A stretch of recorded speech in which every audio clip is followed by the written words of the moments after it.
Good morning dear students. Welcome to this video from HB Kapadia New High School. Standard 9th Hindi. Hindi में पाठ 2 न्याय मंत्री। इसके लेखक हैं सुदर्शन और इसका साहित्य प्रकार कहानी है। पहले हम लेखक का परिचय समझेंगे।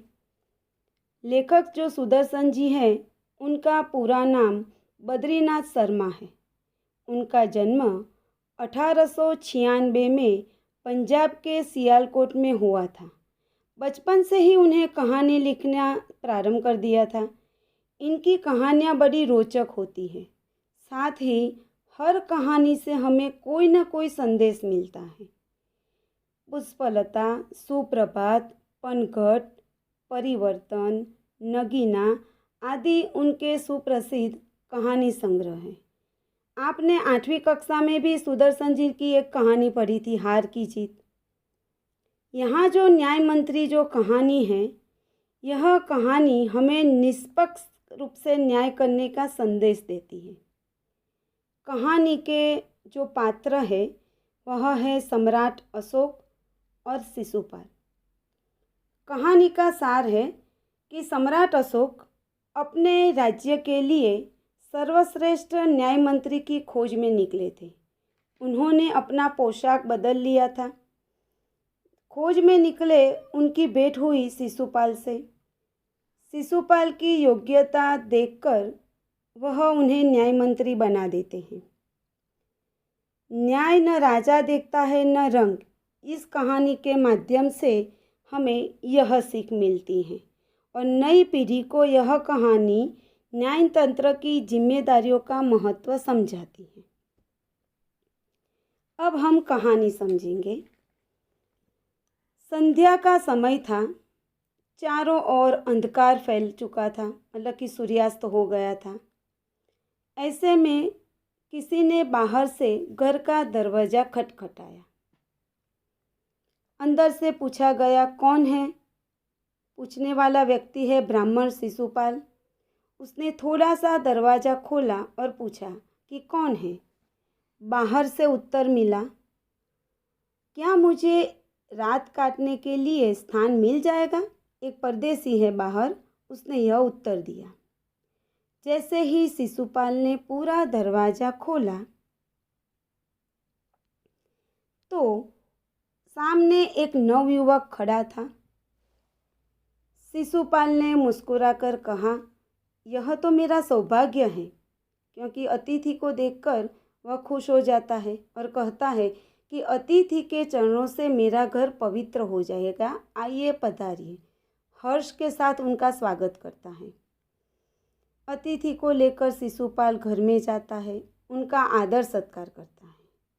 आतिथ्य सत्कार समाप्त होने के बाद फिर दोनों आपस में बातचीत करते हैं। परदेसी जो मेहमान है वह और शिशुपाल दोनों बातचीत करते करते उस समय देश की जो व्यवस्था है उसके बारे में बातचीत करने लगे। शिशुपाल ने कहा, आजकल बड़ा अन्याय हो रहा है। परंतु परदेसी जो था वह शिशुपाल के इस बात से सहमत नहीं हुआ। वह बोला कि दोष निकालना सुगम है। सुगम यानी सरल है, मतलब कि कोई भी व्यक्ति कोई कार्य करता है तो हम उसमें से दोष निकाल सकते हैं आसानी से, लेकिन उसके अनुसार कार्य करना बहुत कठिन होता है। शिशुपाल बोले, अवसर मिले तो दिखा दूंगा कि न्याय किसे कहते हैं। अवसर मतलब कि मौका। परदेसी पूछता है, तो आपको अवसर चाहिए? शिशुपाल कहता है, हाँ अवसर चाहता हूँ, मतलब कि मैं मौका चाहता हूँ। यदि आप मुझे मौका मिलेगा तो मैं दिखा दूंगा कि सच्चा न्याय किसे कहते हैं।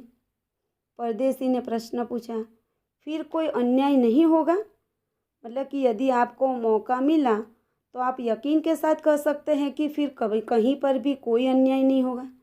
शिशुपाल उत्तर देते हैं, बिल्कुल नहीं होगा। परदेसी, कोई अपराधी दंड से नहीं बचेगा? उसने कहा, नहीं बचेगा। परदेसी ने मुस्कुराकर कहा, यह बहुत कठिन काम है। शिशुपाल कहता है, ब्राह्मण के लिए कुछ भी कठिन नहीं है। मैं न्याय का डंका बजा दूंगा। डंका बजाना मतलब प्रसिद्ध होना। परदेसी धीरे से मुस्कुराए पर कुछ न बोले। फिर सुबह में उन्होंने शिशुपाल को धन्यवाद देकर उनसे विदा ले ली। कुछ दिनों के बाद शिशुपाल के घर कुछ सिपाही आए और उन्हें दरबार में चलने के लिए कहा। शिशुपाल सहम गए। सहम जाना मतलब आश्चर्यचकित हुए। वे समझ नहीं पाए कि सम्राट ने उन्हें क्यों बुलाया है। कहीं उस परदेसी ने तो सम्राट को कोई सच्ची झूठी शिकायत तो नहीं कर दी होगी। दरबार में पहुंचकर शिशुपाल का कलेजा धड़कने लगा मतलब वे चिंतित होने लगे। क्यों? क्योंकि जब उन्होंने देखा कि परदेसी और कोई नहीं सम्राट अशोक हैं। सम्राट बोले, ब्राह्मण देवता, मैं आपको न्याय का अवसर देना चाहता हूँ, क्या आप तैयार हैं? शिशुपाल पहले घबराए क्योंकि उन्हें लगा कि उस दिन जो न्याय के बारे में चर्चा की है इसलिए तो सम्राट ऐसा नहीं कह रहे हैं। लेकिन बाद में बोले, यदि सम्राट की यही इच्छा है तो मैं तैयार हूँ। सम्राट ने कहा, बहुत ठीक, कल से आप न्याय मंत्री हुए। सम्राट ने कहा और अपने हाथ से जो अंगूठी थी वह उतार कर शिशुपाल को पहना दी। यह सम्राट अशोक की राजमुद्रा थी। इस प्रकार सम्राट अशोक ने अपनी राजमुद्रा देकर उन्हें न्याय मंत्री के पद पर नियुक्त किया। अब शिशुपाल न्याय मंत्री हो गए। उन्होंने राज्य की समुचित व्यवस्था करना प्रारंभ कर दिया। समुचित मतलब योग्य व्यवस्था। कहीं पर भी कोई भी अन्याय न हो इस बात का उन्होंने ध्यान रखा। सभी जगह अच्छी तरह से व्यवस्था कर दी। उनके सुप्रबंध से राज्य में पूरी तरह शांति रहने लगी। सुप्रबंध मतलब योग्य व्यवस्था से जो राज्य में अशांति फैली हुई थी वह चारों ओर पूरी तरह शांति रहने लगी। कहीं पर भी कोई भी भय का वातावरण नहीं था। किसी को किसी प्रकार का भय नहीं था। लोग बड़े निश्चिंत होकर रहने लगे, शांति से रहने लगे। यहाँ तक कि लोग अपने घर के दरवाजे तक भी खुले छोड़ जाते थे। चारों तरफ न्याय मंत्री के सुप्रबंध और न्याय की धूम मच गई। सुप्रबंध मतलब योग्य व्यवस्था और धूम मच जाना, यह एक मुहावरा है, मतलब कि प्रसिद्ध हो जाना। तो न्याय मंत्री ने ऐसी अच्छी व्यवस्था की कि वह अपने न्याय के लिए प्रसिद्ध हो गए। इस तरह चारों ओर का वातावरण शांतिमय हो गया था। शिशुपाल के न्याय मंत्री बनने के 1 महीने के बाद किसी ने रात में एक पहरेदार की हत्या कर दी। सुबह होते ही यह बात चारों ओर फैल गई। 1 महीने तक पूरे राज्य में शांति थी। अचानक किसी ने एक पहरेदार की हत्या कर दी। लोग बड़े हैरान हो गए, परेशान हो गए। शिशुपाल की तो रातों की नींद उड़ गई। उन्होंने खाना पीना छोड़ दिया और अपराधी का पता लगाने के लिए रात दिन एक कर दिए। बहुत प्रयत्न करने के बाद अपराधी का पता चला तो शिशुपाल के आश्चर्य का ठिकाना न रहा। आश्चर्य का ठिकाना न रहना मतलब बहुत आश्चर्यचकित होना। क्यों? क्योंकि जो अपराधी था वह स्वयं सम्राट अशोक थे। सम्राट अशोक ने ही पहरेदार की हत्या कर दी थी। सम्राट को अपराधी घोषित करना बहुत कठिन काम था क्योंकि वह राजा थे। शिशुपाल करे भी तो क्या करे। एक और वे न्याय मंत्री थे। उन्होंने कहा था कि न्याय ऐसा होना चाहिए कि जिसमें कोई भेदभाव न हो, और दूसरी ओर वे सम्राट के सेवक थे। परंतु न्याय की दृष्टि में सम्राट और साधारण व्यक्ति में कोई अंतर नहीं होता। शिशुपाल की दृष्टि में सच्चा न्याय वही है जो राजा और रंग किसी में भेदभाव न करे। अगले दिन शिशुपाल दरबार में पहुँचे। सम्राट अशोक सिंहासन पर बैठे हुए थे। आते ही उन्होंने शिशुपाल से पूछा, अपराधी का पता चला? न्याय मंत्री ने साहसपूर्वक कहा, जी हाँ, चल गया, क्योंकि उन्हें निर्भय होकर सच्चा न्याय करना था। सम्राट ने कहा, तो फिर उन्हें उपस्थित करो दरबार में। न्याय मंत्री कुछ रुके, कुछ सोचा, फिर अपने उच्च अधिकारी को संकेत करते हुए बोले, धनवीर, इन्हें गिरफ्तार कर लो, मैं आज्ञा देता हूँ। इन्हें गिरफ्तार कर लो। तो उनका संकेत सम्राट अशोक की ओर था। दरबार में निस्तब्धता छा गई। निस्तब्धता यानी शांति छा गई। सम्राट का चेहरा क्रोध से लाल हो गया। क्रोध से लाल हो जाना मतलब अत्यंत क्रोधित होना। वे सिंहासन से खड़े हो गए और बोले, इतना साहस? न्याय मंत्री ने ऐसा भाव प्रकट किया कि जैसे कुछ सुना ही न हो। उन्होंने अपने शब्दों को फिर से दोहराया। दोहराना मतलब दूसरी बार बोलना। उन्होंने कहा, धनवीर, देखते क्या हो, अपराधी को गिरफ्तार करो। दूसरे ही क्षण सम्राट के हाथों में हथकड़ी पड़ गई, मतलब कि उनके हाथों में हथकड़ी पहनाई गई। न्याय मंत्री ने कहा, अशोक। यहाँ पर अशोक शब्द से उन्होंने संबोधन किया, क्योंकि वह अब एक अपराधी है, सम्राट नहीं है। तुम पर पहरेदार की हत्या का आरोप लगाया जाता है, तुम इसका क्या उत्तर देते हो? सम्राट होठ काट कर रह गए। होठ काट कर रह जाना मतलब कि आश्चर्य में पड़ना। न्याय मंत्री ने फिर से पूछा, तो तुम अपना अपराध स्वीकार करते हो? तब सम्राट ने कहा, हाँ, मैंने उसे अवश्य मारा है, पर वह उद्दंड था। उद्दंड था मतलब अविवेकी था। सम्राट ने यह उत्तर दिया। तब वह शिशुपाल कहते हैं कि वह उद्दंड था या नहीं, तुमने एक राजकर्मचारी की हत्या की है, तुम अपराधी हो, तुम्हें मृत्युदंड दिया जाता है। न्याय मंत्री ने अपना निर्णय सुना दिया। सभा में सन्नाटा छा गया, शांति छा गई।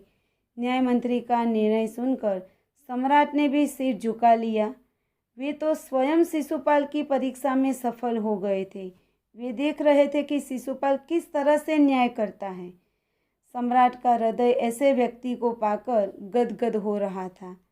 तभी न्याय मंत्री का संकेत पाकर एक कर्मचारी सम्राट अशोक की सोने की मूर्ति लेकर दरबार में उपस्थित हुआ। न्याय मंत्री ने खड़े होकर कहा, सज्जनों, यह सच है कि मैं न्याय मंत्री हूँ, और यह भी सच है कि अपराधी को दंड मिलना चाहिए, परंतु यहाँ पर अपराधी और कोई नहीं, स्वयं सम्राट अशोक हैं, और शास्त्रों में राजा को ईश्वर का रूप माना गया है। इसलिए राजा को ईश्वर ही दंड दे सकता है। मैं आज्ञा देता हूँ कि सम्राट को चेतावनी देकर छोड़ दिया जाए और उनके स्थान पर उनकी सोने की मूर्ति को फांसी पर लटका दिया जाए, जिससे लोगों को शिक्षा मिले। इस प्रकार सम्राट अशोक को चेतावनी देकर छोड़ दिया जाता है, उनकी सोने की मूर्ति को फांसी पर लटका दिया जाता है, ताकि लोगों को यह संदेश मिले, शिक्षा मिले कि किसी के भी लिए न्याय एक समान होगा। न्याय मंत्री का न्याय सुनकर लोग जय जयकार कर उठे। जब सब लोग चले गए तो शिशुपाल ने राजमुद्रा जो अंगूठी के रूप में दी थी वह सम्राट अशोक के सामने रख दी और कहा, महाराज, यह राजमुद्रा वापस ले लें, मुझसे यह बोझ नहीं उठाया जाएगा। अशोक ने सम्राट के सामने सम्मान भरी दृष्टि से देखा और गदगद होकर बोले, आपने मेरी आंखें खोल दी। आंखें खोल दी मतलब कि सच्ची परिस्थिति को समझा दिया कि न्याय किसे कहते हैं। आपका साहस प्रशंसनीय है, सराहनीय है। यह बोझ आपके अलावा कोई और नहीं उठा सकता। यह सुनकर न्याय मंत्री निरुत्तर हो गए। निरुत्तर हो गए मतलब कि उन्होंने राजमुद्रा के रूप में जो अंगूठी थी वह स्वीकार कर ली और न्याय मंत्री पद भी उन्होंने स्वीकार कर लिया। यहाँ पर कहानी खत्म होती है और कहानी आपको समझ में आ गई होगी। कहानी के अंत में जो शब्दार्थ दिए हैं वो आपको CW में लिखने हैं। मुहावरे भी दिए हैं जिसके अर्थ हमने कहानी के बीच बीच में समझे हैं, वह भी आपको CW में लिखने हैं। उसके बाद स्वाध्याय में पहले हैं एक एक वाक्य में उत्तर। पहला प्रश्न है कि शिशुपाल ने अपने घर का दरवाज़ा क्यों खोल दिया? तो उसका उत्तर आएगा कि संध्या के समय कोई अतिथि आश्रय मांगने के लिए आया था, इसलिए शिशुपाल ने अपने घर का दरवाज़ा खोल दिया। दूसरा प्रश्न है, शिशुपाल किस अवसर की तलाश में था? तो ऐसा ही अवसर की तलाश में था कि वह यह दिखाना चाहता था कि सच्चा न्याय कैसा होता है।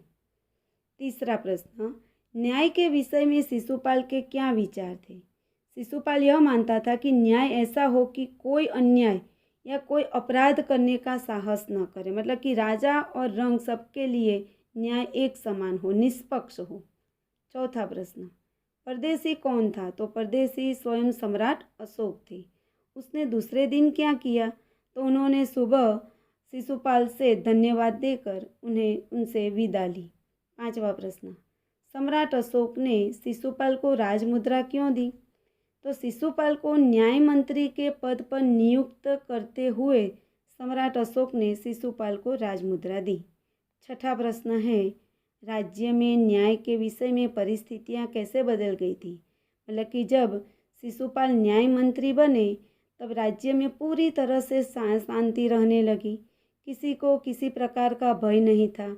लोग अपने घर के दरवाजे तक भी खुले छोड़ जाते थे। सातवां प्रश्न है, पहरेदार की हत्या होने पर शिशुपाल की स्थिति कैसी हो गई थी? तो पहरेदार की हत्या होने का जब समाचार शिशुपाल ने सुना तो उनकी नींद उड़ गई। उन्होंने अपना खाना पीना छोड़ दिया और अपराधी को ढूंढने के लिए रात दिन एक कर दिए। आठवां प्रश्न, अपराधी का पता चलने पर शिशुपाल ने क्या किया? तो अपराधी का पता चलने पर शिशुपाल ने सम्राट अशोक को अपराधी घोषित कर दिया। अब प्रश्न है वो सविस्तार उत्तर है, तो यह कहानी आपको ध्यान से एक बार पढ़नी है, बाद में यह प्रश्न के उत्तर लिखने हैं। उसके बाद है कौन किसे कहता है, वह भी कहानी पढ़ने के बाद लिखने हैं प्रश्न। फिर विरोधार्थी शब्द है, तो विरोधार्थी शब्द में पहला शब्द है परदेसी। परदेसी मतलब दूसरे देश का, तो उसके विरोधार्थी अर्थ होंगे स्वदेशी। आदर का विरोधार्थी होगा अनादर। अपराधी का निरपराधी। सुप्रबंध कुप्रबंध, सु मतलब अच्छी व्यवस्था, कु मतलब खराब व्यवस्था। गिरफ्तार तो रिहा, स्वीकार अस्वीकार। अब समानार्थी शब्द, अतिथि का समानार्थी अर्थ है मेहमान। सुगम यानी सरल, कठिन यानी मुश्किल, हैरान यानी परेशान, निस्तब्धता यानी शांति, निरुत्तर यानी खामोशी। तो पूरा स्वाध्याय हमने समझ लिया है, जिसको आप अपने CW में प्रश्न के उत्तर भी लिखेंगे, समानार्थी विरोधार्थी मुहावरे सब आपको अपने CW में लिखने हैं। Thank you.